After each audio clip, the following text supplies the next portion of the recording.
আসসালামু আলাইকুম। আজকে আমি আলোচনা করব যে কিভাবে আপনি মানি স্যুট দাখিল করে আপনার টাকা উদ্ধার করতে পারেন। আমরা জীবনে চলার পথে অনেক লেনদেন করে থাকি। বন্ধু-বান্ধব সেটা হতে পারে বা আত্মীয়স্বজনের সাথে লেনদেন করে থাকি। তো অবশ্যই যখন লেনদেন করবেন, অবশ্যই সেটা স্ট্যাম্পের মাধ্যমে করবেন এবং আ যদি আপনি স্ট্যাম্পের মাধ্যমে লেনদেনটা না করেন, যদি আপনার কোনো ডকুমেন্টস না থাকে লিখিত, তাহলে কিন্তু আদালত আপনাকে এটা প্রতিকার দিতে পারবে না। আপনি কিন্তু টাকাটা উদ্ধার করতে পারবেন না। আপনি কিন্তু মামলা করতে পারবেন না। তো সেক্ষেত্রে আমি ১ম এই বলব যে আপনারা যখনই লেনদেন করবেন একটা ডকুমেন্টস রাখবেন। মানে হচ্ছে সেটা হতে পারে স্ট্যাম্প বা ডিটের মাধ্যমে সেটা হতে পারে। তো এই যখনই আপনার এটা ডকুমেন্টস থাকবে তখনই আপনি আদালতে মামলা করে সেটাকে টাকাটা উদ্ধার করতে পারবেন। তো আমরা যখন আদালতে অনেক সময় দেখে থাকি যে যখন ক্লায়েন্ট চলে আসে, এসে বলে যে আমার তো টাকা পয়সা নিয়ে সেটা দিচ্ছে না, কিভাবে এটা উদ্ধার করতে পারি?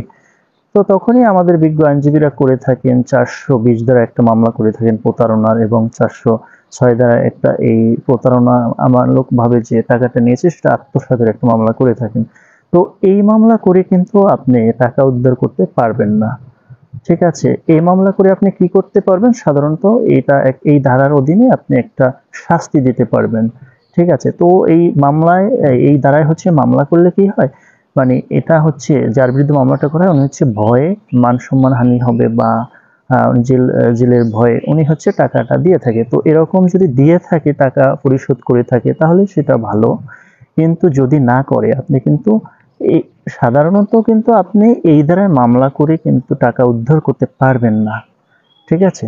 সে দিলে সেটা ভালো, না দিলে কি করবেন? আপনাকে অবশ্যই দেওয়ানি আদালতে একটা মানি স্যুট করতে হবে। এই মানি স্যুটের কারণ হচ্ছে যে মামলার যে গ্রাউন্ডস মানে যে মামলা যে ধারায় করা হয় এবং যেভাবে করতে হবে সেটাই কিন্তু পারফেক্টলি আপনাকে না করলে আপনি প্রতিকার পাবেন না।